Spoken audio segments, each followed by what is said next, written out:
Chapter 21 ధర్మ గ్రంథాలలో వర్ణింపబడిన భవిష్యత్ కథనాలు.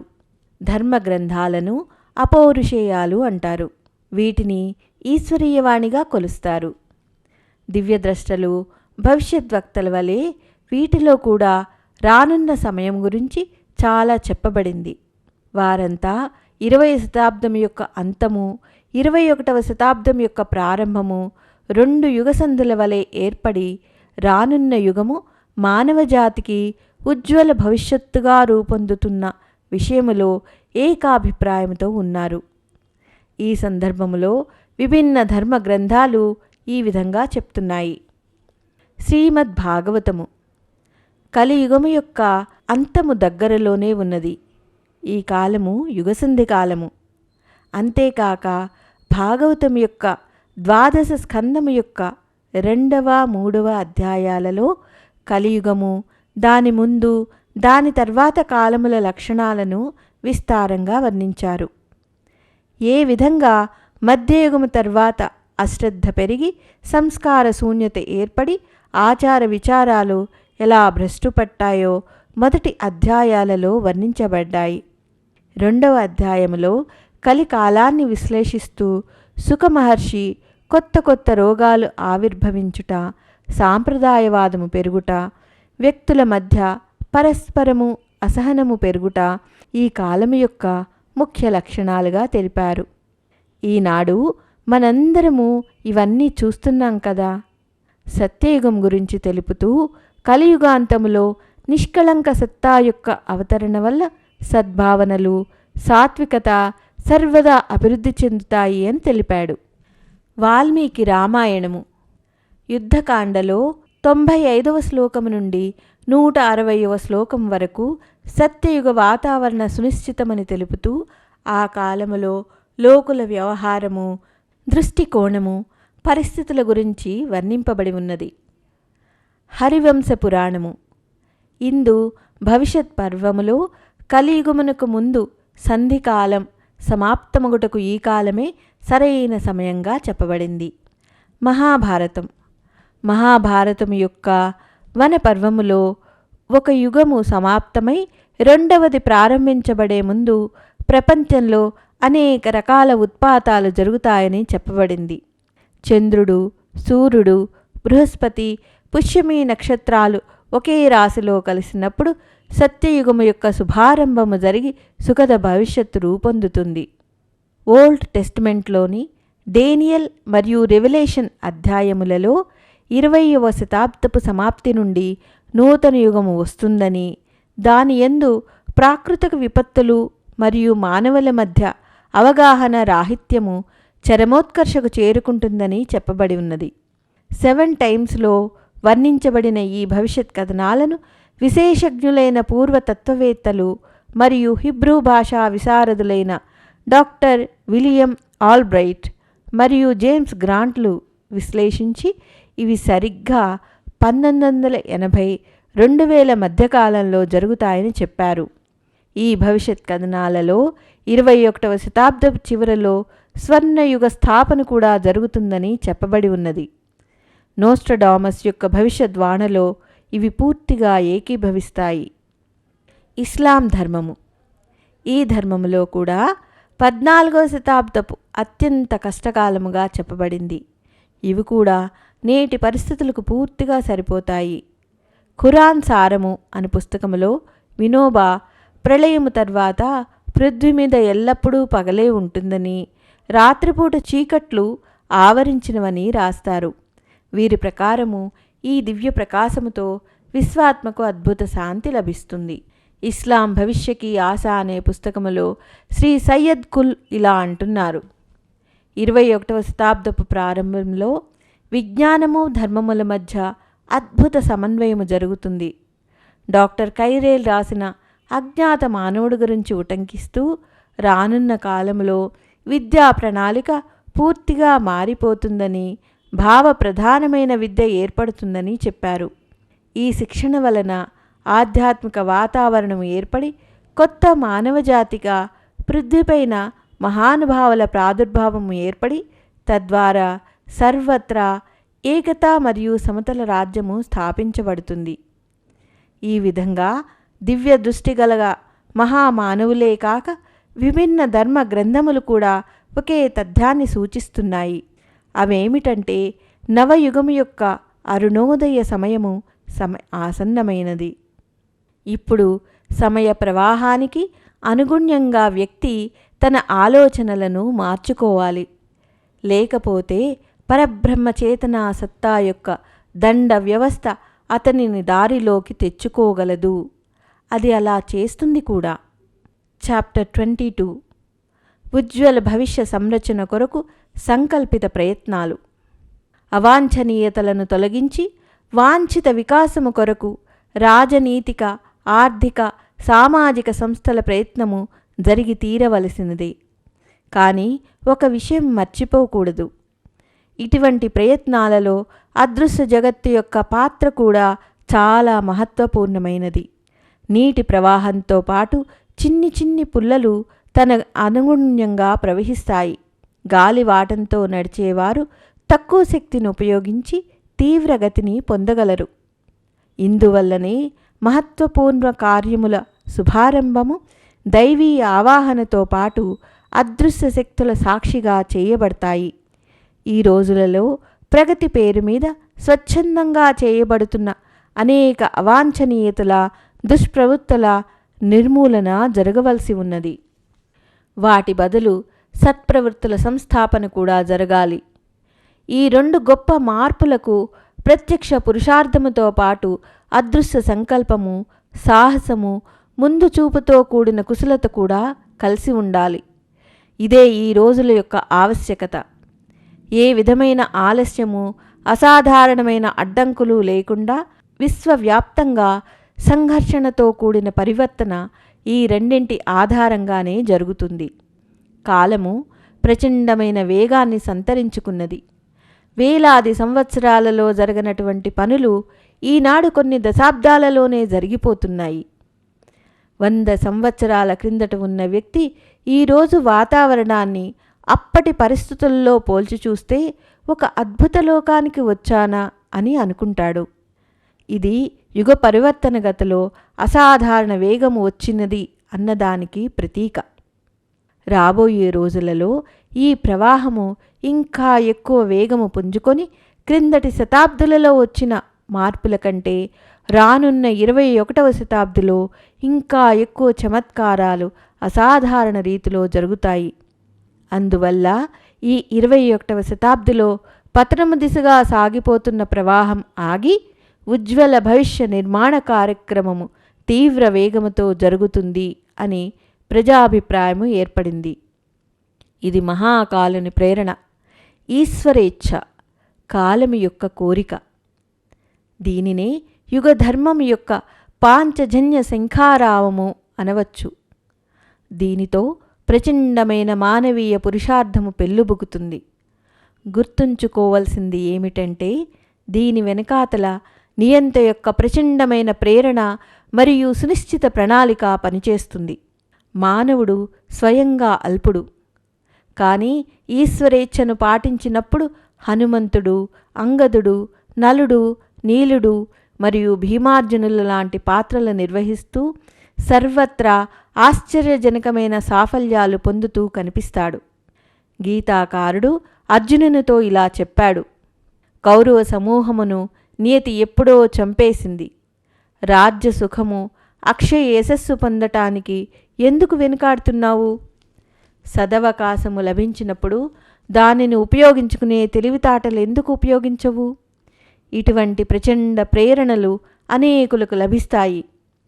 వీరు అంతఃస్ఫురణ ఆధారంగా అసాధారణ ప్రలోభములనిచ్చి కూడా ఎవ్వరూ చేయటానికి ఒప్పుకోని పనులను అతి సహజంగా చేసేస్తారు.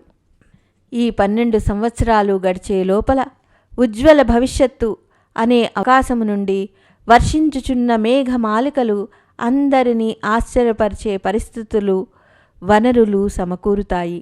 ఈనాడు శ్రేష్ఠ ప్రతిభాశాలి అయిన వ్యక్తుల యొక్క మనస్సులో ఒక ఆదర్శవంతమైన పురుషార్థము చేయుటకు ఏర్పడుతున్న ఉత్సాహాన్ని చూసి పైన చెప్పిన మాట యొక్క సత్యమును గుర్తించవచ్చు. జరగబోయే దానిని తేలికగా ఊహించవచ్చు. ఈ సందర్భంలో ప్రపంచం యొక్క మూల మూలల నుండి తమదైన శైలిలో ఆవిర్భవిస్తున్న సృజనాత్మక తరంగాలతో పాటు అత్యంత మహత్వపూర్ణమైన కార్యప్రణాళిక శాంతికుంజ్ హరిద్వార్ నుండి ప్రకటితమవుతుండగా చూడవచ్చు. ఈ రోజులలోనే ఆరంభింపబడిన యుగ సంధి మహాపురస్చరణ అనే ఒక అద్భుత ప్రయోగము గమనించదగినది. దీనిని ఇదివరకు ఎన్నడూ జరగని సామూహిక సాధనా ప్రయోగమనవచ్చు. ఒక విశాలమైన సామూహిక ప్రయత్నము ద్వారా మాత్రమే ఉత్పన్నమయ్యే శక్తి ఈ తపశ్చర్య సాధన వల్ల ప్రకటితమవుతుంది. భిన్న భిన్న క్షేత్రాలలో వ్యక్తి యొక్క శ్రమ మరియు సామూహిక మనోబలం యొక్క ఆశ్చర్యజనక పరిణామాలకు అనేక ప్రమాణాలున్నాయి. ఆధ్యాత్మిక క్షేత్రములో దీని ఉదాహరణ శాంతికుంజ్ నుండి నిర్వహింపబడుతున్న యుగసంధి మహాపురస్చరణ. యుగసంధి యొక్క ఈ 12 సంవత్సరాలలో సుమారు 24 లక్షల మంది ఇక్కడ లేక ఇక్కడ నుండి సంకల్పము తీసుకొని తమ తమ స్థానాలలో పురస్చరణ ప్రక్రియను కార్యాన్వితము చేస్తారు. కొత్తగా స్థాపించబడుతున్న ప్రజ్ఞా మండలులు, సాప్తాహిక సత్సంగములు ఈ యుగ సాధనతో సంబంధించిన ప్రయత్నాలుగా గుర్తించాలి. శాంతికుంజ్ను యుగ చేతన యొక్క గంగోత్రి అనవచ్చు. సూర్యుడు మొట్టమొదట తూర్పు దిశవైపు బయలుదేరి అచ్చటి నుండి ముందుకు వెళుతూ సమస్త ప్రపంచానికి వెలుగునందిస్తాడు. గంగోత్రి నుండి ప్రారంభమైన ధార బెంగాల్ చేరుకునేసరికి సహస్రధారలుగా పరిణితి చెందుతుంది. ఈ యుగ సాధన యొక్క శుభారంభము శాంతికుంజ్ నుండి మొదలై దాని విస్తారము దేశము యొక్క మూల మూలలకు మరియు ప్రపంచము యొక్క ప్రతి ప్రాంతానికి విస్తరించడం చూడవచ్చు. దీని ప్రభావమును యుగ పరివర్తన యొక్క నేపథ్యములో ఆంశిక స్థాయిలో అసాధారణ పాత్ర వహించడంగా చూడబడుతుంది. గోవర్ధన పర్వతాన్ని లేపటమనే గొప్ప పనిని అనేక మంది గోప బాలకులు తమ కర్రల సహాయంతో ఎలా చేయగలిగారో అలాంటి ఒక సామూహిక ప్రయత్నం యొక్క అవకాశము ఈ సాధన వల్ల సృజనాత్మక క్రియాకలాపాల వెల్లువ మన ముందుకు అనేక వైపుల నుండి వస్తాయి. ఇలాంటి కార్యక్రమానికి ఉపయుక్తమైన స్థానము వెతికి శాంతికుంజ్ నిర్మింపబడినది. గంగ ఒడి, హిమాలయాల యొక్క ఛాయ, సప్త ఋషుల తపోభూమి, దివ్య చేతనల సాన్నిధ్యము, అఖండ దీపము, నిత్య యజ్ఞము, నిరంతరము నడిచెడి సాధనల యొక్క సువర్ణావకాశములు ఒకేసారి ఒకే స్థలములో ఇంకెక్కడా కనిపించవు. స్థలము, కాలము యొక్క నిర్ణయము ఒక అసాధారణ మాహాత్మ్యమును కలిగి ఉంటాయి. మహాభారతము కొరకు కురుక్షేత్రము ఎన్నుకొనబడినది. భూసావల్ యొక్క అరటిపళ్ళు, లక్నో యొక్క జామకాయలు, నాగపూర్ కమలాలు, మైసూర్ యొక్క చందనము ప్రసిద్ధము. ఎక్కడ పడితే అక్కడ వీటిని పండించగలిగినా ఆ స్థాయి రాదు. విత్తనాలు నాటేటప్పుడు సమయము గమనించుకొనుట, మంచి పంట పండుటకి అవసరం.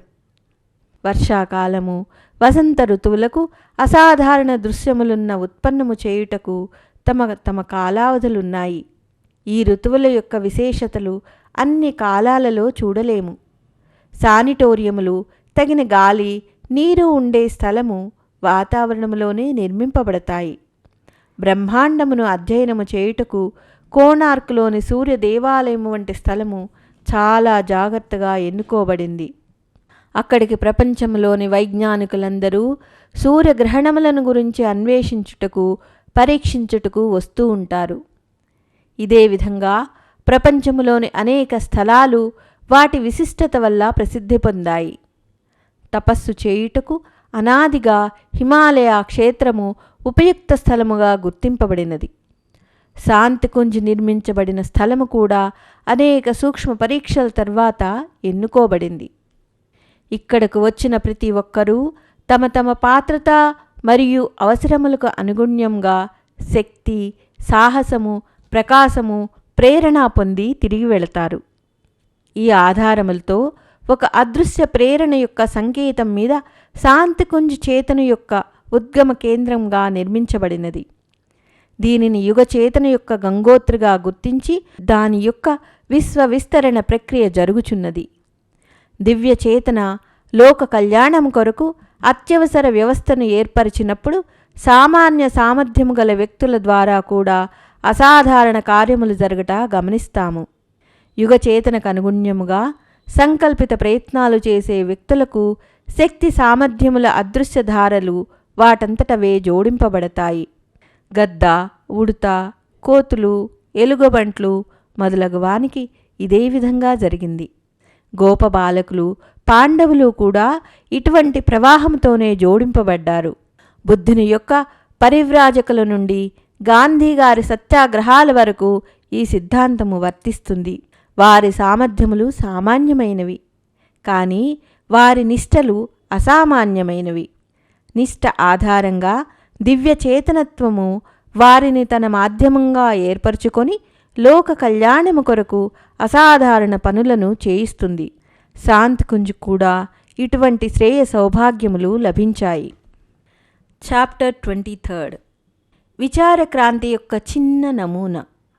నిజానికి శ్రద్ధ, తత్పరత మరియు ప్రామాణికతతో పాటు ఉచ్చస్తరీయ ఉద్దేశ్యముల కొరకు చేయబడే ఏ సామాన్య స్థాయి ప్రయత్నానికైనా అసాధారణ సాఫల్యము లభిస్తుంది. శాంతికుంజ్ ఈ సూత్రమునే ఉపయోగించుకుంటున్నది. ఈ తథ్యము అంగీకరించే ప్రతిభ కల వ్యక్తులు అత్యంత ఉత్సాహంతో నవనిర్మాణ క్షేత్రములో ఉత్సాహపూరిత మానసిక స్థితిలో అడుగులు ముందుకు వేయవచ్చు మరియు తమ సంకల్పాలకు దేవతల వరదానాలు కూడా జోడింపబడి ఉండటం గమనించవచ్చు. అర్జునునికి రథసారథిగా కూడా దైవీ శక్తియే ఉన్నది.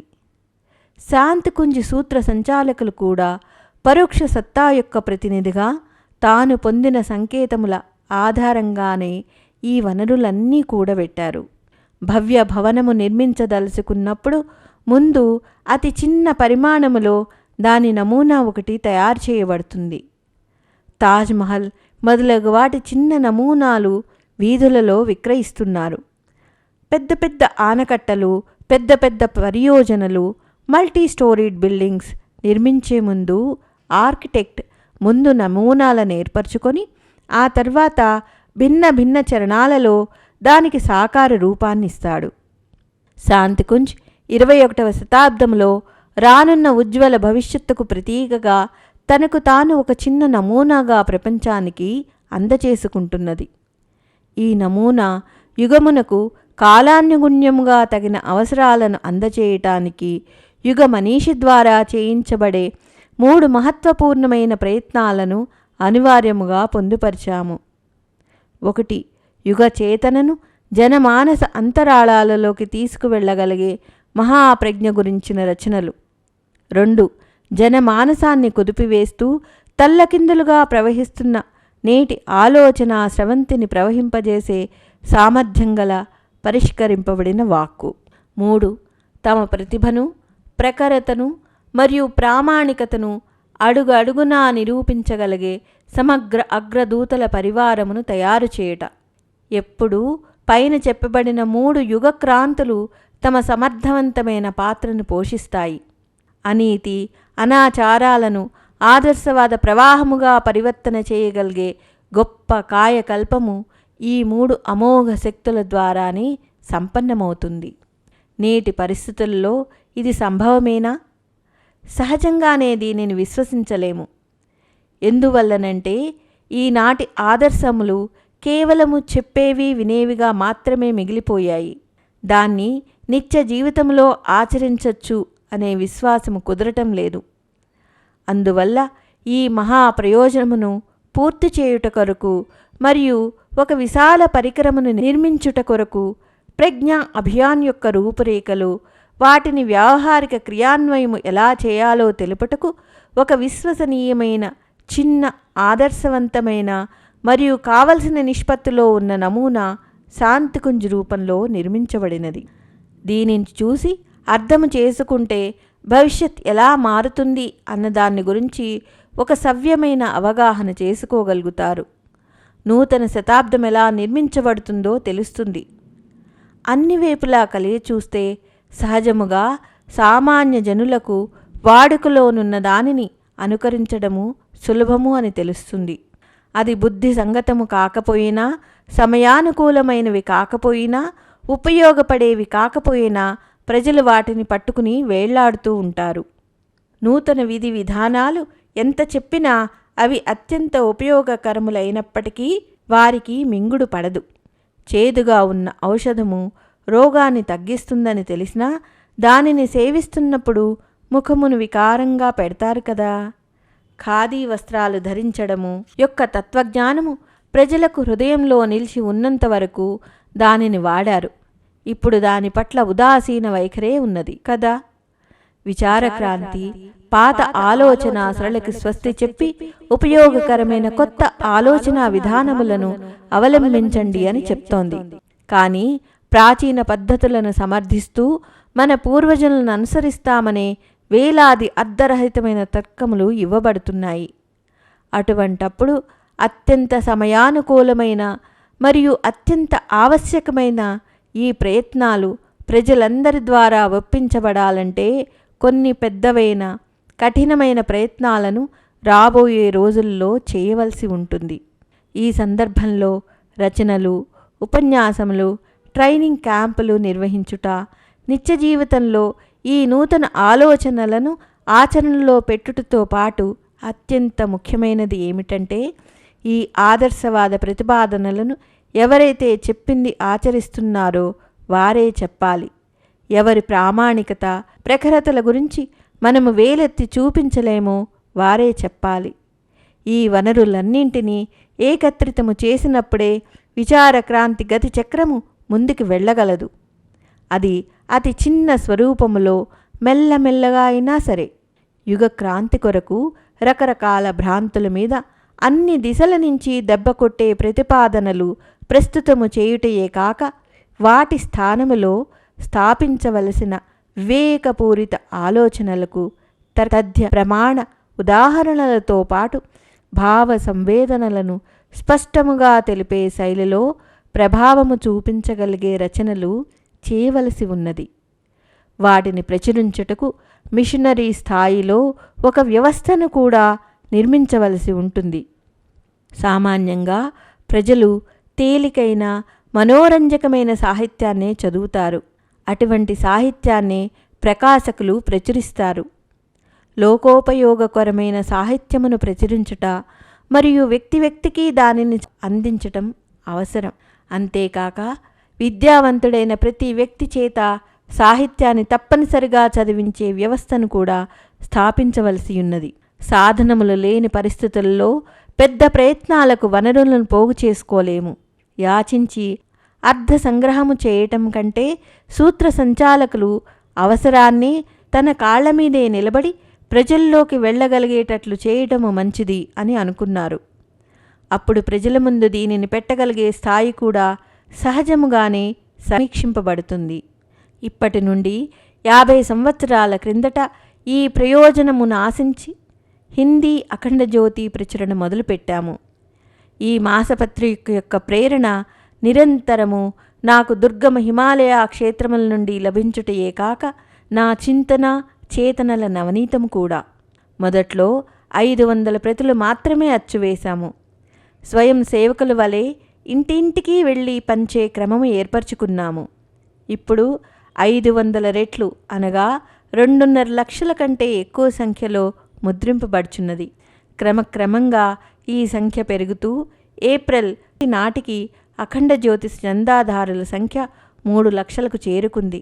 ఆధ్యాత్మిక తత్వదర్శనము యొక్క విజ్ఞాన సమ్మత ప్రతిపాదన, విజ్ఞానమునకు నూతన దిశనిచ్చే సమన్వయాత్మక తథ్యముతో కూడిన వ్యాసాల సంకలనం, వ్యక్తిలో దాగి ఉన్న అనంత శక్తులు మరియు వాటిని వికసింపచేయటానికి వివిధ సాధనాల గురించి వివరించే ఈ పత్రిక యొక్క రచన సంపాదకత్వము హరిద్వార్ నుండి జరుగుతున్నది. ప్రచురణ మాత్రము మధుర నుండి జరుగుతున్నది. ఎవరు దీనిని చదివినా అతనిని ఈ రచనా శైలి ప్రభావితము చేయటమే కాక కాలానుగుణ్యమైన నిగూఢ ప్రతిపాదనలకు నూతన ప్రేరణనిస్తుంది. 27 సంవత్సరాల కిందట 2వ పత్రిక యుగ నిర్మాణ యోజన ప్రేరుతో ప్రారంభింపబడినది. అఖండ జ్యోతిలో చెప్పబడిన విషయాలు ఈ పత్రిక పరిధిలోకి రావు. కుటుంబ సామాజిక నిర్మాణం కొరకు ఇవ్వబడే ప్రతిపాదనల ప్రచారము ఈ పత్రిక చేస్తోంది. చూస్తూ చూస్తూ ఇది కూడా 70,000 ప్రతులు ముద్రింపబడుతున్నవి. గుజరాతీ, మరాఠీ, ఒరియా, తమిళం, తెలుగు భాషల సంస్కరణలు కూడా పెద్ద సంఖ్యలో పాఠకులకు అందజేయబడుతున్నవి. వీటిలో యుగశక్తి అనే పేరుతో గుజరాతీలో ప్రచురింపబడుతున్న పత్రికకు 1.5 లక్షల కంటే ఎక్కువ మంది పాఠకులున్నారు. గురుముఖి, బెంగాలీ, ఇంగ్లీష్ సంస్కరణలు ప్రచురింపబడిన సరియైన వ్యవస్థ లేకపోవటం వలన వాటిని పుస్తకాకారంగా అప్పుడప్పుడు ప్రచురిస్తున్నాము. ఈ విధంగా పత్రికల ప్రచురణ సంఖ్య 4-5 లక్షల మధ్య ఉంటున్నది. ప్రతి పత్రికను కనీసం 10 మంది చదువుతున్నారు. ఈ విధంగా అన్ని పత్రికలు కలిసి 50 లక్షల మంది పాఠకుల ఆలోచన చేతనత్వమును ప్రతి నెల కుదిపివేస్తున్నాయి. ఏ విధమైన ప్రకటనలు తీసుకోకుండా, ఎవరినీ డబ్బు యాచించకుండా, కేవలము తన యొక్క ఉపయోగపడే లక్షణాలు మరియు పాఠకుల యొక్క సహకారము, సద్భావనల ఆధారముతో చందాదారుల సంఖ్య పెరిగింది. కేవలము కాగితము, ముద్రించుట మరియు పోస్టల్ ఛార్జెస్ యొక్క భారమే ఈ ప్రచురణల మీద తీసుకుని లాభము వద్దు, నష్టము వద్దు, నో ప్రాఫిట్ నో లాస్ ప్రక్రియగా అఖండ జ్యోతి పత్రికలు సాలు చందా 60 రూపాయలు, యుగశక్తి గుజరాతీ 40 రూపాయలు, యుగ నిర్మాణ యోజన హిందీ సంవత్సర చందా 30 రూపాయలు నిరంతరము ప్రచురింపబడుతున్నాయి. ప్రకటనలు స్వీకరించకూడదు అనే సంకల్పాన్ని నిరంతరము గుర్తుంచుకుంటూ రెట్టింపు ఉత్సాహంతో పాఠకులను ఈ పత్రికలు చేరుకుంటున్నాయి. గొప్ప ప్రతిభ కలవారితో, పెద్ద సాధనలతో విశాల క్షేత్రములో పనిచేస్తే విచార క్రాంతి యొక్క మొదటి చరణము సాధించుట ఏ విధంగానూ అసంభవము కాదు అన్నటానికి ఇది ఉదాహరణ. ఇది వ్యక్తి తన సంపూర్ణ సమర్పణ ద్వారా ఇంత చేయగలిగినప్పుడు ఇటువంటి అనేకుల శ్రమ సాధన ఎంత పెద్ద ప్రభావమును చూపించగలదో, ఎంత గొప్ప గొప్ప సఫలతలను పొందగలదో దాని గురించి ఊహించటకు ఎవ్వరికీ కష్టము కాకూడదు. సాహిత్య క్షేత్రములో స్థిర విలువలను ప్రతిపాదించగలిగే పుస్తకముల అవసరము చాలా ఉన్నది. శాంతికుంజ్ ద్వారా మరియు యుగ నిర్మాణ యోజన ద్వారా సుమారు 25,000 కంటే ఎక్కువ పుస్తకములు యుగ సాహిత్యంగా ముద్రింపబడ్డాయి. ఇవన్నీ వ్యక్తి, కుటుంబ, సమాజము యొక్క భిన్న భిన్న సమస్యలకు పరిష్కారము చూపిస్తూ వ్రాయబడ్డాయి. దేశము యొక్క విభిన్న భాషలలో ఇవి అనువదింపబడ్డాయి. పుస్తకముల యొక్క మూల్య నిర్ధారణలో ఒకే నీతి అవలంబించబడుతున్నది. లాభము వద్దు, నష్టము వద్దు. బీద దేశాలలో, కుగ్రామాలలో ఉన్న పాఠకుడు ఖరీదైన పుస్తకాలతో లాభాలు పొందలేడు. యుగ సాహిత్య ప్రచారమును ఒకే ఆధారము ఏమిటంటే, ఎవరు చదివినా వారు దానిని ఇతరుల చేత చదివించారు మరియు దాన్ని కొనుక్కునేందుకు ఉత్సాహపరిచారు. సంచి పుస్తకాలయమును భుజముల మీద వేసుకొని పాఠకులు తమకు తెలిసిన ప్రదేశములకు వెళ్తున్నారు. ఇతరులకు పుస్తకాలనిచ్చి చదివించి మళ్ళీ తిరిగి వెనక్కి తీసేసుకుంటారు. ఎవరైనా ఉత్సాహం చూపిస్తే వాటిని అమ్ముతారు కూడా. ఈ కార్యక్రమము విశుద్ధ స్నేహ భావంతో చేయబడుతోంది. అందువల్ల ఎవరికీ అందులో భాగం ఇవ్వటం లాంటి తలనొప్పులుండవు. క్రైస్తవ మిషనరీలు మరియు కమ్యూనిస్టు ప్రచారకులు తమ సాహిత్యాన్ని సాధారణంగా ఈ విధంగానే విస్తరింపజేస్తారు. ఈ పంక్తులు రాసే రచయిత స్వయముగా పత్రికలు, పుస్తకములు ఎంత గొప్ప క్రాంతిని లేవదీయగలవో కళ్ళారా చూశాడు. ఒక వ్యాపక క్షేత్రములోని వ్యక్తులు గొప్ప గొప్ప పనులు చేయటానికి ప్రేరణను ఇచ్చి విభిన్న భాషలలో విభిన్న ప్రదేశాల ఆలోచనలను మదించి సంవర్ధన చేయుట కొరకు ఈ పుస్తకముల ద్వారానే మహత్వపూర్ణమైన సూచనలు, కార్యాచరణ పద్ధతులు అందజేయబడుతున్నవి. ఈ విధముగానే విస్తృతమైన మార్పులకు ఆధారం లభిస్తుంది. యుగ పరివర్తనకు రెండవ మహత్వపూర్ణ ప్రయత్నము వాణి లేదా వాక్కును ఉపయోగించుట. సత్సంగములు, ప్రవచనములు, సామూహిక చర్చలు, సభలు, ఆలోచనలు ఇచ్చిపుచ్చుకోవటాలు, సమావేశాలు, శిబిరాలు మొదలైనవి ఈ కోవలోకే వస్తాయి. శాంతికుంజులో చాలా కాలం నుండి సంవత్సరములో ఒక్కొక్క నెలపాటు జరిగే యుగశిల్పి సత్రములు మరియు 9 రోజుల పాటు జరిగే సంజీవిని విద్య యొక్క ప్రతిభా సంవర్ధన సత్రములు నడుస్తూ ఉన్నాయి. వీటిలో ఇప్పటికీ 5 లక్షల కంటే ఎక్కువ మంది వ్యక్తులు పాలు పంచుకున్నారు. ఒక నెలపాటు జరిగే యుగశిల్పి సత్రంలో ప్రచారకుడుగా పనిచేయగలిగే యోగ్యత అందజేయబడుతుంది.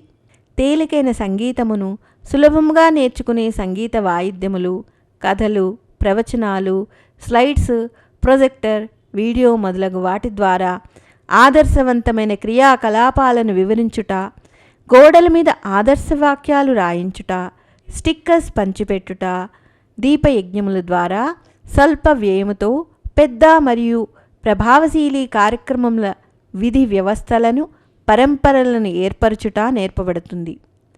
సత్రములో పాలు పంచుకునే వారికి నివాసము, భోజనము, శిక్షణ, అవసరమయ్యే ఉపకరణములు మొదలగు వాటికి సముచిత వ్యవస్థ ఇక్కడ ఉంది. తమ అభ్యాసము మరియు ప్రశిక్షణ ఆధారముగా ఈ ప్రచారకులు ఎక్కడకు వెళితే అక్కడ ప్రజా సమూహములను పోగుచేసి వారిని ఉల్లాసపరచటము ద్వారా లోక కళ్యాణము మరియు జనజాగరణ అనే ఉద్దేశాన్ని నెరవేరుస్తారు. ఏ విషయమును వారికి అర్థమయ్యేటట్లు చెప్పాలనుకుంటారో దానికి తేలికైన సంగీతం ద్వారా చెప్తూ ఉంటారు. వేల సంఖ్యలో ప్రజలు కార్యక్రమాలు వినటానికి వస్తారు. ప్రతి సంవత్సరము సుమారు 3500 మంది ప్రచారకులు ఈ సత్రముల పద్ధతి ద్వారా ప్రశిక్షణ పొందుతారు. సమయం అంతగా లేని వారు 9 రోజుల సత్రములో జీవన సాధన యొక్క సంజీవిని విద్య జ్ఞానమును పొంది తమ మనస్థితిని వికసింపజేసుకున్నటకు వస్తారు. వారికి సత్రములు వేరుగా నడపబడతాయి. వీటిలో పాలు పంచుకునే వారి సంఖ్య సాధారణంగా 500 నుండి 1000 మధ్య ఉంటుంది. ఈ కార్యకర్తలు కూడా తమ తమ క్షేత్రాలలో ప్రచారకులుగా పనిచేస్తారు. చాప్టర్ 24 ప్రామాణిక తంత్రం యొక్క వికాసము. శిక్షకులకు ప్రశిక్షణ ఇవ్వటానికి ఉన్నత వ్యక్తిత్వముతో పాటు ప్రేరణాత్మక వాతావరణం కూడా కావాలి. ఇవి రెండూ శాంతికుంజులో లభిస్తాయి.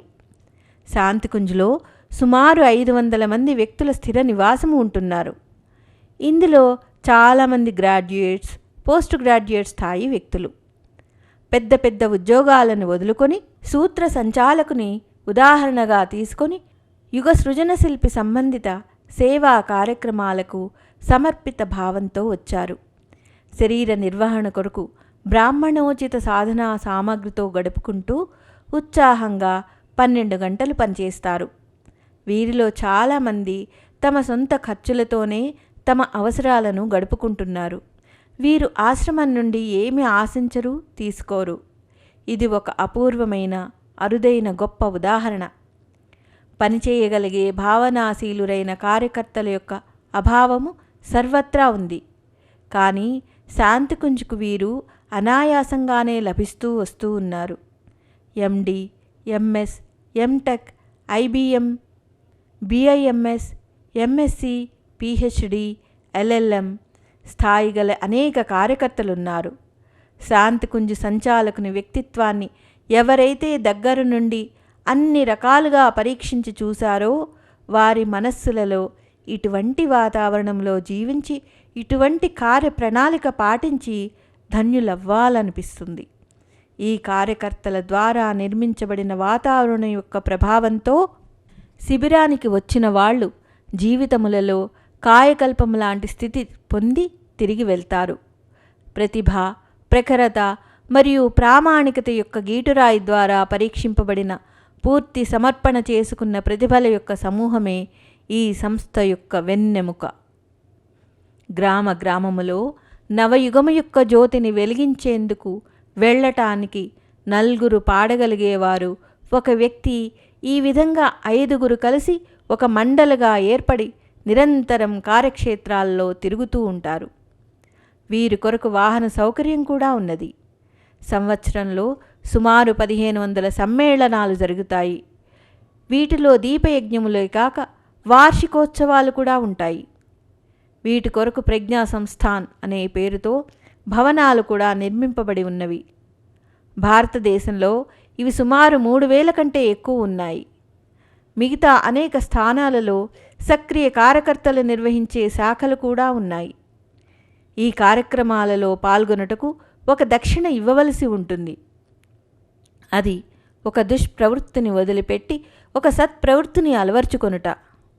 ఈ విధంగా వేలాది లక్షలాది వ్యక్తులు చెడును వదిలి మంచిని గ్రహించారు. మిషన్తో ప్రభావితమైన వ్యక్తులు రోజుకు కనీసం 1 గంట సమయము ₹1 అంశదానం ఇస్తారు. వారి స్థానిక ప్రదేశాలలో సత్ప్రవృత్తి సంవర్ధన కొరకు నిరంతరము అంశదానము ఇచ్చే వ్రతము తీసుకోవాల్సి ఉంటుంది. ఎంతోమంది తమ సమయంలో సగం కుటుంబానికి, సగం సమాజానికి ఇస్తున్నారు. ఈ కోవకు చెందిన వానప్రస్థులకు కూడా మిషన్ చాలా పెద్ద సంఖ్యలో తయారు చేసింది. ఇందులో 50% కంటే ఎక్కువ మంది మహిళలు ఉన్నారు. మహిళా జాగృతి సందేశాన్నిచ్చేవాళ్ళు ఉన్నారు. ఈ ఏర్పాట్ల వల్ల సమాజం యొక్క ప్రతి క్షేత్రములో వేతనము తీసుకోకుండా అనుభవం ఉన్న కార్యకర్తలు చాలా పెద్ద సంఖ్యలో ఏర్పడతారని ఆశిస్తున్నాము. ఒకప్పుడు భారతదేశంలోని మనీషులు, లోక సేవకులు సంపూర్ణ విశ్వానికి మార్గదర్శనం చేయటానికి సమర్థులు. ఇంత పెద్ద సంఖ్యలో లోక సేవకులు వానప్రస్థ పరంపర ద్వారానే తయారయ్యేవారు.